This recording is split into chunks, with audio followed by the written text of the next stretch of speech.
watching the award-winning GHS-TV, a nationally recognized student television station.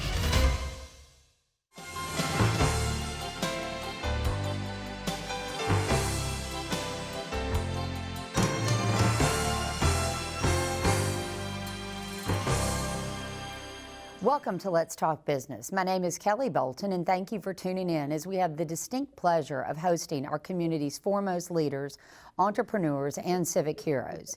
We're thrilled today to have Tony Salvaggio as our guest. Not only is Tony one of the most sought after and distinguished professionals in his industry, but Tony is also an esteemed alum of Germantown High School. Sadly, due to COVID, he's joining our interview remotely, but it is truly an honor to have one of the school's very own as our guest.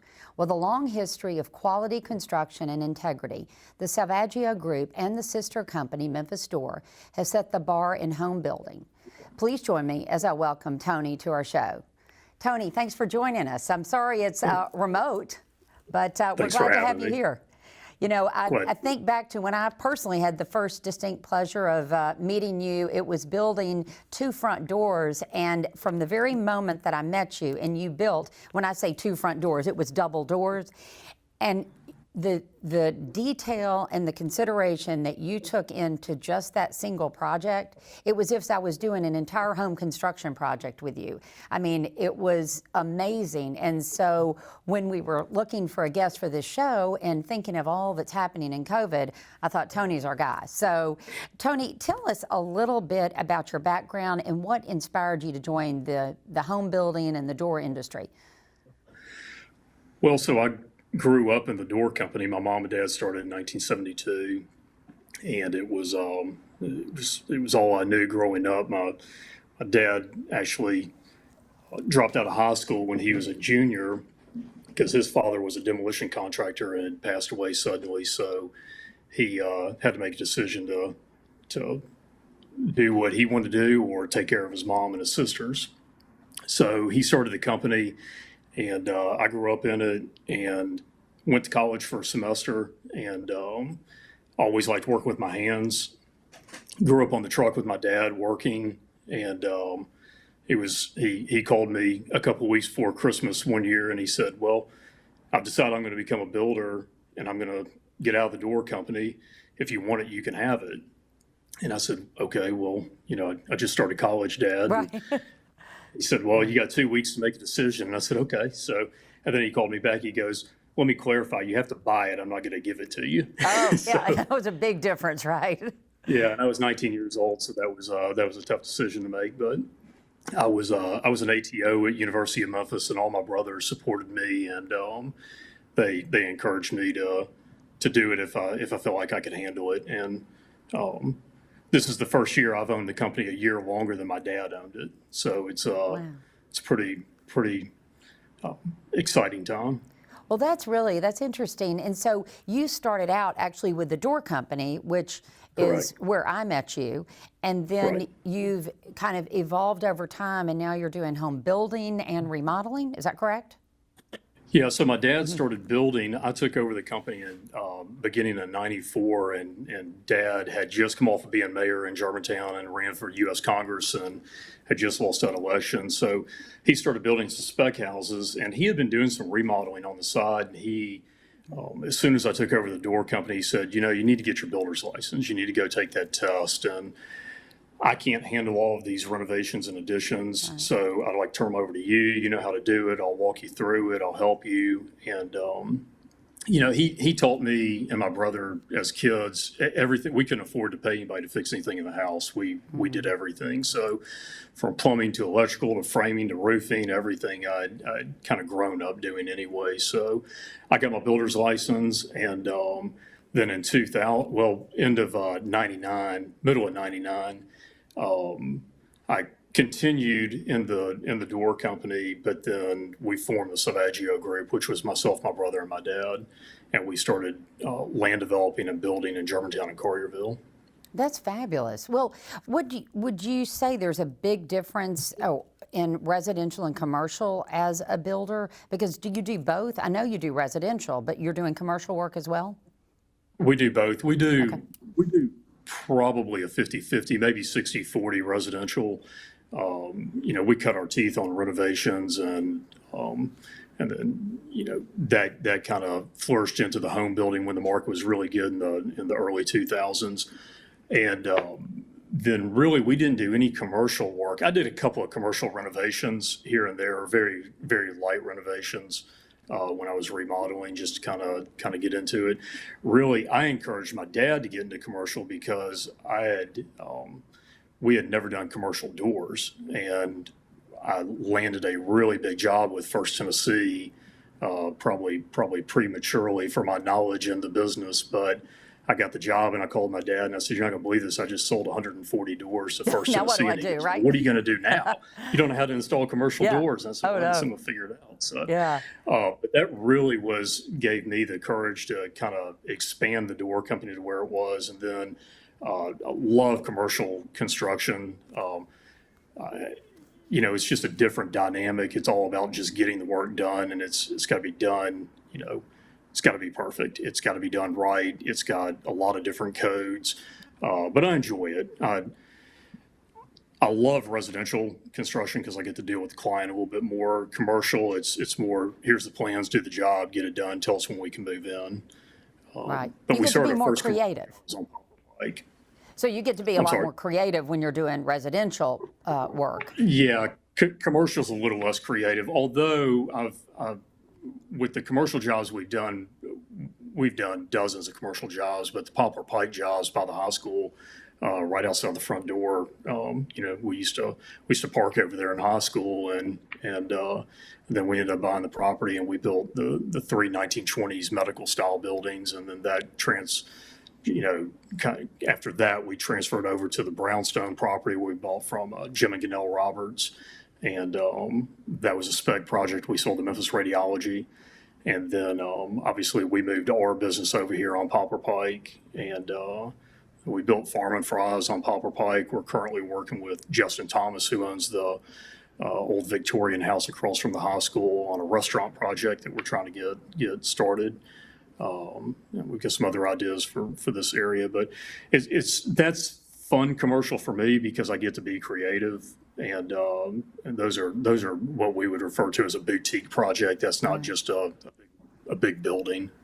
Well, those, I'll tell you, those are just beautiful, and I love how they have that historic feel, and it's got the look and feel that they've been here for a long time. So I do see a lot of creativity in that. And Right. let me ask you, we'll have just a couple of seconds here, and then we're going to take a break. But residential remodeling, what would you say? What percentage of your work is in residential remodeling?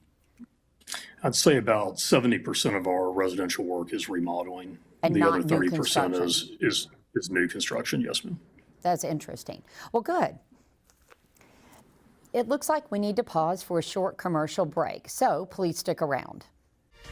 GHS-TV started in 1982, and it was just a couple of cameras, a couple of on-air personality, and it's really grown into what you see today. It's a multi-million-dollar studio with top-of-the-line technology. Being able to operate, all of the machinery in the control room, being able to use all of our software and hardware that we have around the studio is a great skill because this is top-of-the-line equipment. I feel like this class has brightened my horizon. It's something that I never thought I would be doing, especially as a student. GHS-TV is probably one of the most hands-on experiences a student will ever get in their lifetime. Welcome back to Crosstalk. Nothing really has just the vibe that we have here. Especially after you finished, you get a real rush of, wow, I just did that. By the time a student graduates from Germantown High School, they will know pretty much every position there is, from producing to directing to on-air work. You learn time management, you learn organization, you learn how to work with people, how to better communicate with people. We put a lot on them, and they have to be able to have the responsibility and the knowledge to get everything that we ask them. I had very little experience, so in the past 3 years, the skills that I've learned have absolutely exponentially grown. The class has actually helped me figure out that I want to go to college for journalism. When a student graduates, they are the best possible version of themselves that they can be. Thanks for tuning in. We'll see you tomorrow. For more information about the Kappa program, visit ghskappa.com or call 755-7775.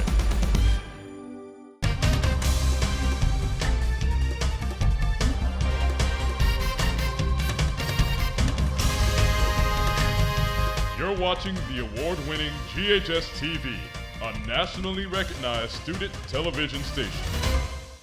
Welcome back to Let's Talk Business. If you're just tuning in, I am Kelly Bolton, and today we have the distinct pleasure of talking with Tony Salvaggio, one of the community's most sought-after home builders. As we operate in a COVID world, Tony is joining us remotely, so join me as I welcome Tony back to the program. Tony, we talked just a moment ago about your commercial work and then the work you're doing in residential, and you said most of your residential work is remodeling. And I know you and I had a personal conversation about this, which I thought was very interesting. And I'd love to share with our viewers, the advice you would give someone if they were looking to hire a general contractor to do some work on their home.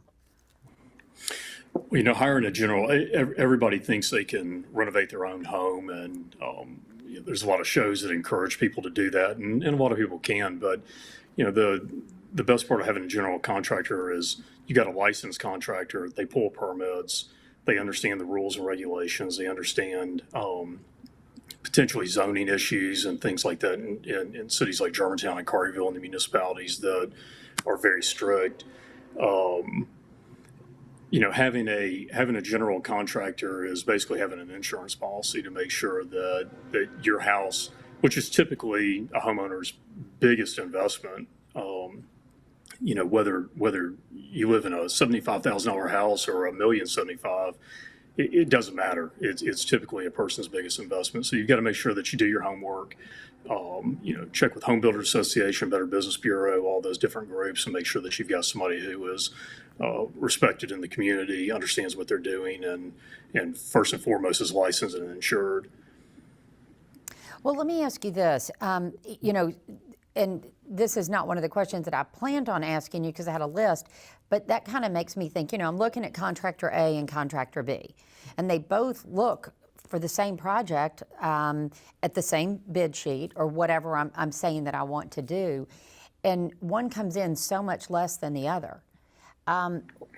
I know one of the things you have to look for is the quality of the subcontractors that someone is using, because I know that there's lesser expensive ways to do things. I want a bathtub, I can get a $100 bathtub or a $2,000 bathtub. And so can you maybe share with us what you look for in subcontractors and why you can't necessarily compare or price shop a subcontractor? So something that I think differentiates us from a lot of builders in the area, remodelers, are the majority of our subs and vendors have been with us for as much as 25 or 30 years. I think my newest subcontractor I've got has been with us for 4 years. We use the same guys on every job. We don't bid our jobs out. So when somebody calls up and they say, how many bids if you're my general contractor, how many bids will you get? I tell them we get one. I've got one framer, one electrician, one plumber. Every discipline I've got one of. And because those guys have been vetted, they know how we work, they know what we expect as a family and as a company. There's no learning curve. And our guys are typically on the upper echelon. They're not cheap. They're the best in the industry as far as we're concerned. But I think that's why we've been blessed to get the high quality projects we've gotten over the years, because people know, okay, well, Salvaggio may come across as an expensive company. We really, when we bid against guys, we end up typically in the upper half, but usually middle to upper half. And I put our quality of our subs and vendors against anybody out there. Me waking up in the morning and knowing that my tile man is going to show up on the job maybe before I get there and I don't have to worry about it. There's a lot of solace in that for myself, my company, all of my employees who are answering the phone that day. If I have to redirect and go put out a fire somewhere or something came up that I wasn't expecting, I don't have to worry about it. He knows what he's got to do. He represents our company. He represents us well. And that's the same for all of our subs and vendors. I don't have one sub or vendor that I would not trust to speak for us on our behalf on a job with a client. That's how confident. And that's really important, because I talk to people especially over this pandemic time, and a lot of people are hiring things done, and and they're sitting around waiting for people that haven't shown up. And I think, that old adage, you get what you pay for, sometimes comes true. And I know, Tony, we had talked before about, doing it yourself versus hiring a subcontractor. And sometimes you think, well, I might be able to get it cheaper because I'm going to sub it all out. But you have problems getting labor. And you're getting things at a lower cost, right? Because you can buy a plumbing faucet cheaper than I can buy it, correct? Correct. And I mean, you and I talked about this personally the other day about some projects at your house that, I've got better buying power than you have because we do millions of dollars worth of work a year. And my subs and vendors depend on us to provide them a lot of work in a year. So I get a better price and they know they're going to get paid. They don't have to deal with the homeowner. If one little thing's not right, they still know they're going to get paid by Salvaggio on Friday. So, what you're really paying for is that differential between me maybe getting it for 20 or 30% less. We're getting paid. We're buying it for less than you are, but we're getting paid to manage the project and make sure all the parts and pieces go together so that, whether you're a pilot or a sergeant or a teacher or whatever you do, you can go to work. You can leave the door open for us. We get the project done, and you go make your money. You do what you're good at. Same reason I don't do my own taxes. Yeah. I don't do my own taxes. CPA. I always tell people it's the same reason I manage money because, but I do it for people, and I wouldn't do my own brain surgery, and that's why I think somebody needs to hire a builder, a money manager, a financial planner. That's exactly right. That's exactly right. When you're investing in your own home, I think it's important to use people who are experts in their field, and we're not the only ones out there that can do it. I think we're one of the better ones, but there are a lot of great builders in this community that run their companies very similar to how we run it, and they've been very successful, and they've gotten through good times, bad times. They're all still here, and it was interesting because back when the economy turned down, a lot of guys, they went out. They were done because they didn't know how to manage a company. They didn't have the right subs and vendors. We sailed right through. Every time there was a hiccup, we just kept on going. And what about in COVID? Has it increased or decreased demand? COVID's been interesting for us. It's increased demand significantly because people are at home. And my door company has had one of the best years we've had in almost 50 years. And I can sum it up with the one guy that called me. He worked for a large corporation, and he said, I need doors on this room in my house. I've got to have an office. And I said, okay, went out there and measured them. And he said, I didn't realize I had 4 kids. And I said, he said, I didn't realize I had 4 kids till I had to work from home. And I got to have a room to work. I got to have a quiet space. And we've had dozens and dozens of people who do that. But we've also been able to guide people who think, I've just got to add on to my house. I need an office. We can go in there and creatively look at space and say, let's work within the footprint of the house. Let's modify the way the house exists and make it exist differently for your purpose, but not completely change the home or spend hundreds of thousands of dollars. We always try to work within the footprint first. So well, that's interesting. I think we're creative enough to be able to do that. Well, good. Well, it looks like we need to pause for another short break, but please stick around as we continue our discussion on the home building industry and what you need to consider when building or renovating your home.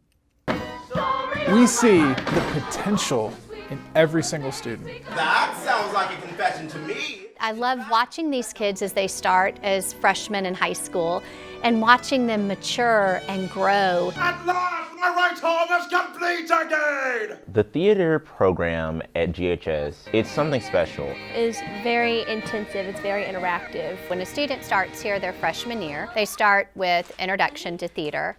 And after that year, they have a choice to either go into acting or technical theater. And then after that, they join our production workshop class. It's the class that is completely run by students. The students do mostly everything. We build the sets, we do lighting, we make the costumes, we do the show. We've got magic, we've got power. It's very fun. I mean, everybody's very supportive of each other. Now we're all in this together. It's taught me so much about how to act and how to have a stage presence. Not only are we teaching the students the skills that they need to be a great performer or a great stage manager or a wonderful lighting designer, we're teaching them skills that they're going to be able to apply to whatever they do in their life. God bless us, everyone! This department not only makes wonderful theater, but more importantly, this department makes wonderful people. I won! I'm good! Get used to it! For more information about the Kappa program, visit ghskappa.com or call 755-7775.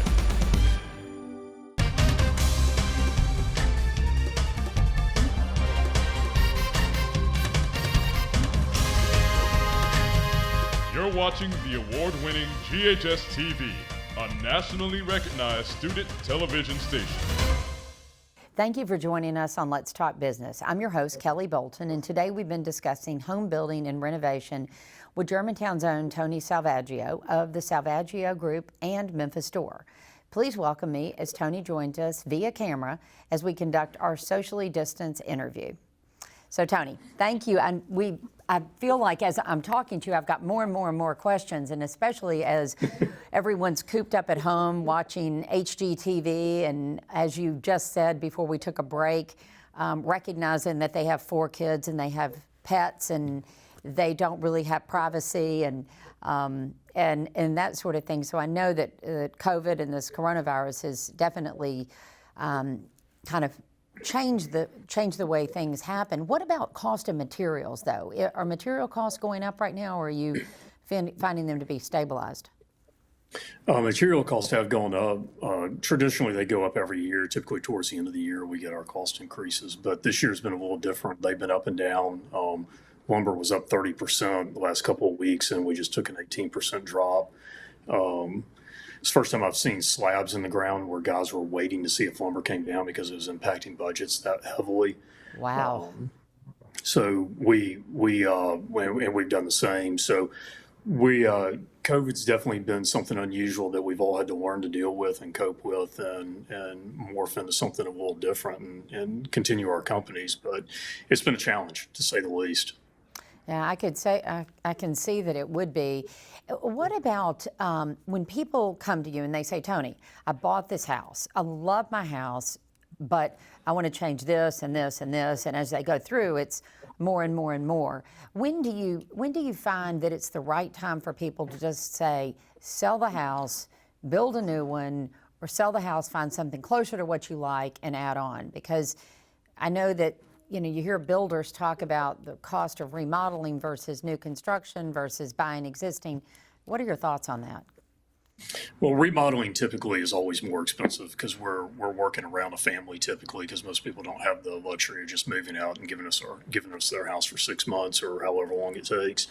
So traditionally remodeling is more expensive per foot. We always say we've got a fiduciary responsibility to our clients to make sure that there's an ROI that makes sense on their property. And I had the conversation this morning with a family that I know that we're about to start a massive project for, and he said, would it make more sense to tear this house down and start over? And I said, well, I don't think so. I've run those numbers, and based on what you have in the house, and once we scrape that house, it costs money to do that. So there's your lot cost. Now, you tell me if that makes sense. Would you spend that much on a lot in Germantown or anywhere? And he said, keep on going. Let's do the renovation. And so you have to balance that. And we try to keep our clients in check. And at the end of the day, it's their money. It's their home. It's where their kids are raised. It's it's the most important place we have. But we try to guide people and let them know, hey, there's a better way to do this or a less expensive way. And ultimately, at the end of the day, it's their investment. Yeah. Well, then, and speaking of that, when a lot of people have these visions, I mean, we're all, like we said, we're watching all of these television specials about do-it-yourself remodeling, and, you see people come in and these remodeling shows will tell you what it costs for them to remodel and do. I think there's a show, it's about whether you keep your house or you buy a new one, and these remodeling costs that they come up with for these massive projects seem like it's not even possible. So I'm sure people come in with somewhat unrealistic expectations, or maybe people are more realistic, but how do you manage that when people, what they want and what their budget is two totally different things? Well, typically we try to, before we get too deep in any sort of relationship with a client, we try to get in their head, understand what they want. Sometimes it requires them doing a moderate amount of architecture for us to be able to better understand exactly what costs are going to be. But we try to guide them, give them rough numbers in the beginning, because, some people think that, a $100,000 project, they're assuming it's going to be $25,000, and they just have no grasp. I think people have gotten better about that. It seems like it's gotten better, where people's expectations of cost have kind of gotten into check of what it really does cost. But still, every once in a while a project comes in, you get the plans, and you're expecting A or X, and it's 2X by the time the plans are done. And then you've got a decision to make. Do you pull back? Do you modify, or do you punt, or do you just get other bids?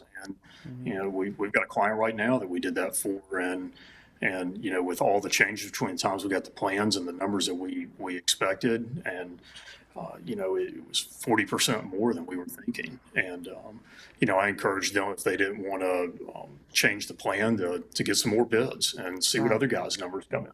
So thank you very much for being with us. Thank you. Once again, we'd like to thank Tony Salvaggio for being with us today, and we want to thank you for tuning in. For all of us that are spending far more time home now and looking to upgrade your space, you can reach out to Tony at the Salvaggio Group at 901-737-3192, or check out their website at salhomes.com, and that's SALHOMES.com. For more information on our show, please check us out on the web at GHS-TV.org, where we're streaming live 24 hours a day. You can also check us out on Facebook and Twitter. I hope you've enjoyed our discussion, and I hope you will join us again next month on Let's Talk Business.